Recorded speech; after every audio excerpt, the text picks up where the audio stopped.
कभी सोचा है कि प्रार्थना की आवाज इतनी ऊंची क्यों होती है? चलिए आज ध्वनि, आध्यात्मिकता और असल में सुनने की शक्ति के इस दुनिया में जरा गहराई से उतरते हैं। जरा इन बड़े बड़े स्पीकरों को देखिए। पहली नजर में लगता है किसी रॉक कॉन्सर्ट का तामझाम है ना? पर नहीं, ये एक पूजा स्थल के लिए है। साफ है कि यहाँ मकसद सिर्फ आवाज पहुंचाना नहीं, बल्कि आवाज का एक तूफान खड़ा करना है। और यहीं पे हमारे पास एक चॉइस होती है। एक तरफ वो टेक्नोलॉजी जो कान फाड़ने वाला शोर पैदा करती है, और दूसरी तरफ वो जो मन को छूने वाली साफ आवाज देती है। लेकिन यहाँ एक अहम सवाल खड़ा होता है। ये जो तेज शोर है, ये हमारी सुनने और भक्ति में डूबने की क्षमता पर असल में असर क्या डालता है? तो चलिए अब जरा विज्ञान की मदद लेते हैं। विज्ञान हमें एक ऐसा मीटर देता है जो साफ साफ बता सकता है कि कोई भी आवाज हमारे कानों के लिए कितनी सुरक्षित है और कितनी खतरनाक। सोचिए, हम जब आपस में बात करते हैं तो आवाज सिर्फ 25 से 35 डेसिबल के बीच होती है, एकदम शांत और सुकून देने वाली। लेकिन अगर कोई लगातार 100 डेसिबल से ज्यादा की आवाज में रहना, तो उसके सुनने की शक्ति हमेशा के लिए जा सकती है।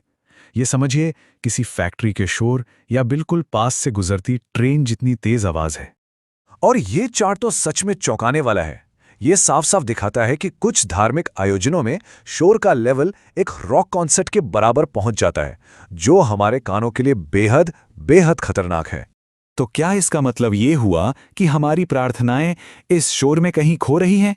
चलिए इस आध्यात्मिक पहेली को समझने की कोशिश करते हैं। यहीं पर एक बहुत बड़ा सवाल उठता है। अगर मकसद अपनी बात सुनाना है तो हम चिल्ला क्यों रहे हैं?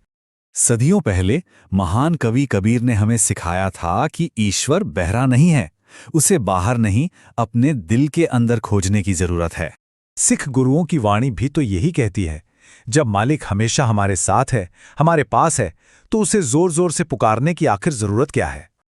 अच्छा, तो अगर चिल्लाना सही रास्ता नहीं है तो फिर क्या है? खुशकिस्मती से हमारे धर्म ग्रंथ हमें एक बेहतर और कहीं ज्यादा शक्तिशाली रास्ता दिखाते हैं। गुरु नानक देव जी ने हमें सुनिए का मार्ग दिखाया। इसका मतलब है गहराई से सुनना। ये सिर्फ कानों से सुनना नहीं है, ये तो मन और आत्मा से सुनने की कला है। कहते हैं जब हम इस तरह गहराई से सुनते हैं ना, तो हमारे दुख और पाप अपने आप ही मिट जाते हैं और मन को एक अजीब सी शांति मिलती है। और यही वो रास्ता है जो हमें सच्चाई, संतोष और आखिर में ज्ञान की मंजिल तक ले जाता है। और सबसे कमाल की बात जानते हैं क्या है?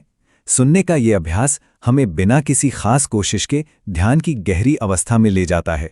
सब कुछ सहज ही हो जाता है। ये हमें सिखाता है कि सच्चा सुनना हमें वो रास्ता भी दिखा सकता है जिसे हमारी ये भौतिक आंखें देख ही नहीं सकती। तो इस पूरी बातचीत का, इस पूरी यात्रा का सार क्या निकला?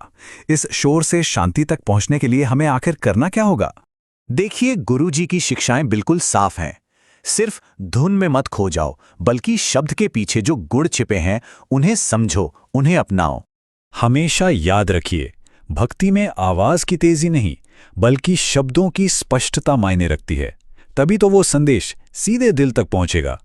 तो शायद असली समस्या ये नहीं है कि ईश्वर हमारी नहीं सुन रहा, शायद हम ही अपने अंदर और बाहर के शोर में इतने ज्यादा डूबे हुए हैं कि हम उसकी आवाज सुन ही नहीं पा रहे। तो जाते जाते बस एक सवाल छोड़ जाता हूं। अगर हम सब सच में सुनना सीख जाएं, तो ईश्वर का वो कौन सा छिपा हुआ संदेश है जो हम सुन पाएंगे?